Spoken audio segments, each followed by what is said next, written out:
दोस्तों, क्या अघोरी साधुओं का आशीर्वाद वाकई प्रधानमंत्री नरेंद्र मोदी के लिए एक नए युग की शुरुआत है? कभी आपने सोचा है कि जब एक साधु जो खुद को संसार से दूर कर चुका है और जो दुनिया की सबसे गहरी रहस्यमय शक्तियों से परिचित होता है, किसी बड़े नेता को आशीर्वाद दे तो वह क्या असर डाल सकता है? यह आशीर्वाद क्या केवल एक आशीर्वाद है, या फिर यह एक ऐसे रहस्य की शुरुआत हो सकती है जो भारत के भविष्य को पूरी तरह से बदल दे? आज हम आपको एक ऐसी अद्भुत कहानी में ले चलेंगे जो प्रधानमंत्री नरेंद्र मोदी और अघोरी साधुओं के बीच हुए एक अद्भुत संवाद के रहस्य को उजागर करती है। इस रहस्यमय गाथा में बहुत कुछ छिपा है और इस रहस्य का पर्दा अब तक नहीं उठा था। क्या प्रधानमंत्री नरेंद्र मोदी का आशीर्वाद सिर्फ एक साधारण आशीर्वाद था, या फिर इसमें कोई गहरी आध्यात्मिक शक्ति और भविष्य की दिशा बदलने वाली बात छिपी हुई थी? प्रयागराज का कुंभ महाकुंभ दुनिया भर में प्रसिद्ध है।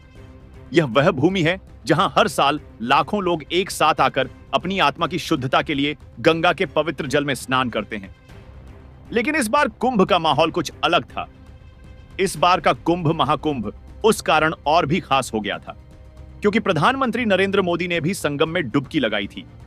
यह एक ऐसा क्षण था जो न केवल देश बल्कि पूरी दुनिया के लिए अहम था। यहां संगम की पवित्र भूमि पर प्रधानमंत्री नरेंद्र मोदी का आगमन एक ऐतिहासिक घटना के रूप में दर्ज हो गया। प्रधानमंत्री के कुंभ में आगमन के साथ ही यह सवाल उठने लगे कि क्या इस पवित्र जल में डुबकी लगाना सिर्फ एक धार्मिक क्रिया है, या यह भारत के भविष्य को आकार देने का पहला कदम हो सकता है? प्रधानमंत्री मोदी ने संगम में न करते हुए भारत की पुरानी संस्कृति, धर्म और आध्यात्मिकता का सम्मान किया। यह एक ऐसा पल था जिसे हर भारतीय ने गर्व महसूस किया। लेकिन जैसे ही मोदी जी संगम में स्नान करके बाहर निकले, एक नई घटना ने जन्म लिया जिससे पूरे भारत में हलचल मच गई।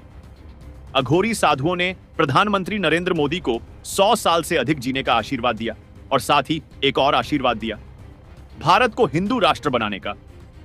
यह आशीर्वाद किसी साधारण शब्दों से नहीं, बल्कि अघोरी साधुओं की गहरी आध्यात्मिक शक्ति से था, जो उन साधुओं ने मोदी जी के भविष्य के लिए दिया था। अघोरी साधु जिनका जीवन और साधना पूरी दुनिया से दूर और प्रकृति के साथ एक गहरे संबंध में बसा हुआ है, उन्होंने प्रधानमंत्री मोदी के समक्ष एक अद्भुत आशीर्वाद दिया। इन साधुओं का विश्वास है कि वे मानवता की सेवा के लिए और किसी बड़े उद्देश्य के लिए अपने जीवन को समर्पित करते हैं। उनकी साधना में एक गहरी शक्ति निहित होती है जिसे वे केवल वही समझ सकते हैं जो इस रहस्य को पूरी तरह से समझने की साधना करते हैं। प्रधानमंत्री नरेंद्र मोदी के सामने खड़े अघोरी साधुओं ने कहा, तुम्हारा भविष्य भारत के लिए नया मोड़ लाएगा। तुम्हारे नेतृत्व में भारत एक नई दिशा में आगे बढ़ेगा। तुम्हें 100 साल से अधिक का जीवन प्राप्त होगा ताकि तुम हमारे भारत को एक हिंदू राष्ट्र बना सको। यह समय है जब सनातन धर्म को पुनः विश्व में अपनी पहचान दिलाई जाए और इसके लिए हमें एक सनातन बोर्ड की आवश्यकता है जो इस धर्म को संगठित कर सके। यह आशीर्वाद सुनकर प्रधानमंत्री मोदी की आंखों में एक आंतरिक विश्वास की चमक उभरी, लेकिन साथ ही एक गहरी जिम्मेदारी का एहसास भी हुआ। क्या यह आशीर्वाद केवल एक साधारण धार्मिक आशीर्वाद था या फिर यह कुछ और था? यह सवाल मोदी जी के मन में उमड़ने लगा और उन्होंने सोचा कि क्या यह समय भारत के भविष्य को बदलने का है? जैसे अघोरी साधु ने कहा, यह आशीर्वाद न केवल प्रधानमंत्री नरेंद्र मोदी के लिए था, बल्कि यह एक संदेश था पूरे देश के लिए। क्या यह संकेत था कि भारत का भविष्य अब एक नए युग की ओर बढ़ने वाला है, जहां सनातन धर्म की ताकत और आध्यात्मिकता का एक नया अध्याय लिखा जाएगा? प्रधानमंत्री नरेंद्र मोदी को मिला यह आशीर्वाद केवल एक आध्यात्मिक संदेश नहीं था, बल्कि यह एक गहरे रहस्य का हिस्सा था। अघोरी साधुओं ने जो आशीर्वाद दिया, उसमें छुपे संकेतों को समझना किसी के लिए भी आसान नहीं था। अघोरी साधु जो हमेशा अपने साधना में लीन रहते हैं, ने यह आशीर्वाद न केवल पीएम मोदी के भविष्य के लिए, बल्कि पूरे भारत और हिंदू धर्म के भविष्य के लिए दिया था। लेकिन इन संकेतों के पीछे एक अदृश्य शक्ति थी जिसे समझने के लिए मोदी जी को और उनके समर्थकों को एक लंबी यात्रा पर निकलना था। अघोरी साधुओं ने कहा, भारत को हिंदू राष्ट्र बनाने का समय अब आ गया है। यह कोई साधारण आशीर्वाद नहीं है, बल्कि एक आह्वान है। समय आ गया है जब सनातन धर्म को पूरी दुनिया में फैलाने के लिए एक नया बोर्ड बनेगा। इस बोर्ड के माध्यम से हम भारत को हिंदू धर्म का केंद्र बनाएंगे और पूरी दुनिया में सनातन संस्कृति की ताकत का एहसास कराएंगे। यह संदेश प्रधानमंत्री मोदी के लिए एक चेतावनी और एक अवसर दोनों था। क्या वह इस आशीर्वाद को सही दिशा में ले जाएंगे? क्या वह अघोरी साधुओं द्वारा दिखाए गए रास्ते पर चलने के लिए तैयार थे? क्या मोदी जी को 100 साल का जीवन मिलेगा जैसा कि साधुओं ने कहा था, और क्या वह भारत को एक हिंदू राष्ट्र बनाने का कार्य शुरू करेंगे? अघोरी साधुओं द्वारा दी गई यह मांग सनातन बोर्ड बनाने की एक गहरे उद्देश्य की ओर इशारा करती थी। क्या यह भारत के लिए एक नई शुरुआत थी जिसमें सनातन धर्म को एक नया रूप दिया जाएगा? क्या यह भारत के धर्म को संरक्षित करने और उसे पूरी दुनिया में फैलाने का मार्ग प्रशस्त करेगा? प्रधानमंत्री नरेंद्र मोदी को मिले आशीर्वाद में यह संदेश था कि अब समय आ गया है जब भारत को अपनी पुरानी सांस्कृतिक और धार्मिक ताकत को फिर से जगाना होगा। यह आशीर्वाद न केवल एक आध्यात्मिक लक्ष्य था, बल्कि यह एक राजनीतिक और सामाजिक कदम भी था जो भारत के भविष्य को आकार देने में सहायक हो सकता था। सनातन धर्म को एक नई दिशा देने के लिए अघोरी साधुओं ने मोदी जी से सनातन बोर्ड की स्थापना की मांग की थी। यह बोर्ड न केवल धार्मिक विचारों को सही दिशा देने का काम करेगा, बल्कि यह भारत को एक ऐसे राष्ट्र के रूप में प्रतिष्ठित करेगा जो अपने धार्मिक और सांस्कृतिक मूल्यों पर गर्व करता है। क्या प्रधानमंत्री मोदी इस चुनौती को स्वीकार करेंगे? क्या वह इस प्रस्ताव को गंभीर से लेंगे और भारत को एक नए युग में प्रवेश कराएंगे? प्रधानमंत्री नरेंद्र मोदी के लिए यह आशीर्वाद एक रहस्यमय रास्ते का उद्घाटन था। अघोरी साधुओं का संदेश स्पष्ट था। भारत को एक हिंदू राष्ट्र बनाना है और इसके लिए एक सनातन बोर्ड की आवश्यकता है। लेकिन क्या यह संभव होगा? क्या मोदी जी के नेतृत्व में यह काम पूरा हो सकेगा? साधुओं के आशीर्वाद और मांगों में जो रहस्य था, वह एक गहरी आध्यात्मिक शक्ति को दर्शाता था। यह शक्ति केवल एक धार्मिक आशीर्वाद नहीं, बल्कि एक गहरी योजना का हिस्सा थी जो भारत को एक नए युग की ओर ले जाने की दिशा में था।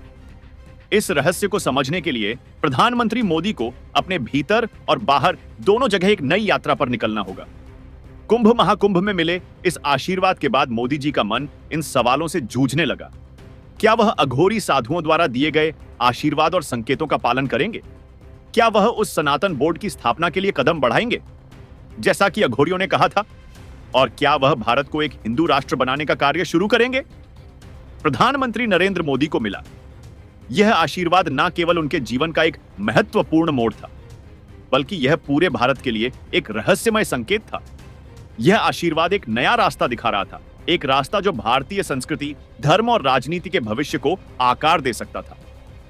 अघोरी साधुओं द्वारा दी गई यह चेतावनी और आशीर्वाद भारतीय इतिहास के एक नए अध्याय की शुरुआत हो सकती है। क्या मोदी जी इस चुनौती को स्वीकार करेंगे? क्या वे इस आशीर्वाद को साकार करने में सक्षम होंगे और क्या भारत को एक हिंदू राष्ट्र बनाने की दिशा में कदम बढ़ाएंगे? यह रहस्य अब तक अधूरा है और इसके पर्दे को अगले एपिसोड में ही उठाया जाएगा। यह कहानी हमें यह सिखाती है कि धर्म और राजनीति, आध्यात्मिकता और विज्ञान जब मिलते हैं तो कुछ अद्भुत शक्तियां उत्पन्न होती हैं। अघोरियों का आशीर्वाद और उनके संदेश एक नई दिशा की ओर इशारा कर रहे हैं। क्या आप तैयार हैं उस रहस्य का सामना करने के लिए जो भारत के भविष्य को बदल सकता है? क्या आपने कभी सुना है कि जब किसी पवित्र भूमि पर अनगिनत आस्थाएं और विश्वास एक साथ मिलते हैं तो एक ऐसी शक्ति जागृत होती है जिसे समझने के लिए मनुष्य को अपने दिल और आत्मा के गहरे कोने में झांकना पड़ता है। यह कहानी उसी शक्ति के बारे में है जो प्रयागराज के कुंभ महाकुंभ में अघोरी साधुओं और प्रधानमंत्री नरेंद्र मोदी के बीच के रहस्यमय आशीर्वाद के साथ शुरू हुई थी। यह एक ऐसी यात्रा है जो हमें जीवन और मृत्यु के बीच की पतली रेखा को पार करने के लिए मजबूर करती है। जब अघोरी साधुओं ने प्रधानमंत्री मोदी को 100 साल से अधिक जीने और भारत को हिंदू राष्ट्र बनाने का आशीर्वाद दिया, तो क्या यह आशीर्वाद केवल एक शब्दों का खेल था या इसमें कुछ गहरा और चौंकाने वाला छुपा था? इस अद्भुत गाथा को जानने के लिए इस रहस्यमय कथा को अंत तक देखें। प्रधानमंत्री नरेंद्र मोदी के कुंभ महाकुंभ में संगम में डुबकी लगाने के बाद जैसे ही अघोरी साधुओं ने उन्हें आशीर्वाद दिया, पूरे देश में हलचल मच गई। यह आशीर्वाद कोई साधारण शब्द नहीं थे, बल्कि इसमें छुपी थी एक अदृश्य शक्ति जिसे समझना मुश्किल था। प्रधानमंत्री मोदी ने संगम में स्नान करने के बाद जैसे ही उनके पास खड़े अघोरी साधुओं के आशीर्वाद को सुना, उनकी आंखों में एक नया विश्वास जाग गया। इस आशीर्वाद में कुछ था जो पूरी दुनिया को बदल सकता था, भारत को हिंदू राष्ट्र बनाना। यह शब्द जैसे प्रधानमंत्री मोदी के दिल में गूंजने लगे। एक जिम्मेदारी, एक उद्देश्य जो उनके कंधों पर दबाव बना रहा था, लेकिन साथ ही साथ एक अदृश्य शक्ति की ओर उनका रुझान बढ़ रहा था। अघोरी साधुओं का यह आशीर्वाद सिर्फ एक आध्यात्मिक कृत्य नहीं था, बल्कि यह एक नई दिशा का इशारा था। क्या यह उनके लिए एक संकेत था कि वह आने वाले वर्षों में एक नई दिशा में कदम बढ़ाने वाले थे? क्या उनका नेतृत्व भारत को उस राह पर ले जाएगा जो अब तक केवल आदर्शों के रूप में था? लेकिन क्या इस आशीर्वाद का केवल एक ही पहलू था या फिर में छुपी हुई थी? एक और गहरी बात जिसे समय के साथ पता चलता जाएगा। यह सवाल प्रधानमंत्री मोदी के मन में लगातार उठने लगा। वह एक गहरी विचारशील स्थिति में थे और उन्हें महसूस हो रहा था कि उनके सामने एक नई चुनौती है जो उन्हें न केवल भारतीय राजनीति में बल्कि पूरी दुनिया में एक अलग स्थान दिलाएगी। अघोरी साधुओं ने प्रधानमंत्री मोदी को यह आशीर्वाद देते हुए साथ ही एक चेतावनी भी दी थी। तुम्हारा नेतृत्व केवल भारत तक सीमित नहीं रहेगा, यह पूरी दुनिया में सनातन धर्म की स्थापना करेगा। लेकिन ध्यान रखना, इस रास्ते में अनगिनत कठिनाइयां तुम्हारा इंतजार कर रही हैं। यह रास्ता केवल उन्हीं के लिए है जो अपनी आत्मा को पूरी तरह से समर्पित कर सकें, अघोरी साधु महाविद्या जी ने कहा। यह चेतावनी मोदी जी के दिल में एक सर्दी की तरह समा गई। वह जानते थे कि यदि वह इस आशीर्वाद का पालन करेंगे तो यह कोई साधारण कार्य नहीं होगा। उनके सामने वह सच्चाई थी जो उन्होंने कभी नहीं सोची थी। यह एक ऐसी यात्रा थी जो न केवल उनके जीवन को प्रभावित करेगी बल्कि भारत के भविष्य को भी आकार देगी। जैसे जैसे समय बीत रहा था, मोदी जी के मन में उन अघोरी साधुओं के शब्द गूंजने लगे। उनका विश्वास जो इस आशीर्वाद में सिर्फ आध्यात्मिक अर्ज हिस्सा था, अब उन्हें एक गहरी जिम्मेदारी का एहसास दिला रहा था। क्या वह इस राह पर चलने के लिए तैयार थे? क्या वह भारत को एक हिंदू राष्ट्र बनाने की चुनौती स्वीकार करेंगे? यह सवाल उनके मन को लगातार जकड़े हुए था। वहीं दूसरी ओर कुंभ महाकुंभ के तट पर अचानक से मौसम में अजीब सी हलचल होने लगी। जैसे ही मोदी जी ने संगम में स्नान किया और वह तट की ओर बढ़े, बादल घने होने लगे और हवा में ठंडक का एहसास होने लगा। यह न केवल एक सामान्य मौसम परिवर्तन था, बल्कि इसमें एक गहरी शक्ति का संकेत था। क्या यह संकेत अघोरी साधुओं के आशीर्वाद का था? क्या यह एक चेतावनी थी कि यह यात्रा इतनी आसान नहीं होगी? प्रधानमंत्री नरेंद्र मोदी के दिल में एक अजीब सी बेचैनी थी। वह जानते थे कि अघोरी साधुओं ने उन्हें जो आशीर्वाद दिया है वह केवल शब्दों का खेल नहीं था। इसमें एक गहरी शक्ति छुपी हुई थी जिसे समझना किसी के लिए भी आसान नहीं था। उस दिन के बाद मोदी जी के दिल में एक अदृश्य डर ने घर बना लिया था। उन्होंने महसूस किया कि यह आशीर्वाद उन्हें एक नई दिशा की ओर ले जा रहा है, लेकिन वह डरते थे कि क्या वह इस रास्ते पर अकेले चल पाएंगे। एक रात जब मोदी जी अपनी निजी निवास में बैठे थे, उनकी आंखों में आंसू थे। ये आंसू किसी असफलता के नहीं थे, बल्कि यह उन अनकहे सवालों का परिणाम थे जो उनके मन में हर पल गूंजते थे। क्या वह अपने देश के लिए सही कदम उठा रहे हैं? क्या उनका नेतृत्व भारत को एक हिंदू राष्ट्र बना सकेगा? क्या यह आशीर्वाद उन्हें हर चुनौती का सामना करने के लिए पर्याप्त होगा? वह अकेले अपने कमरे में बैठकर सोच रहे थे कि क्या उन्हें इस विशाल यात्रा के लिए एक आध्यात्मिक मार्गदर्शक की आवश्यकता थी जो उन्हें सही दिशा दिखा सके। तभी उनके कमरे में एक हल्की सी ठंडक महसूस हुई और उनके सामने एक प्राचीन किताब रखी हुई दिखाई दी। यह वही किताब थी जिसे अघोरी साधुओं ने उन्हें दी थी और जिसमें सनातन धर्म के रहस्यों का उल्लेख था। एक दिन जब प्रधानमंत्री मोदी अपनी दिनचर्या में व्यस्त थे, उन्होंने महसूस किया कि आसमान में अचानक से एक परिवर्तन आ गया। यह सामान्य मौसम परिवर्तन नहीं था। बादल घने होते गए और हवा में एक अजीब सी घबराहट फैलने लगी।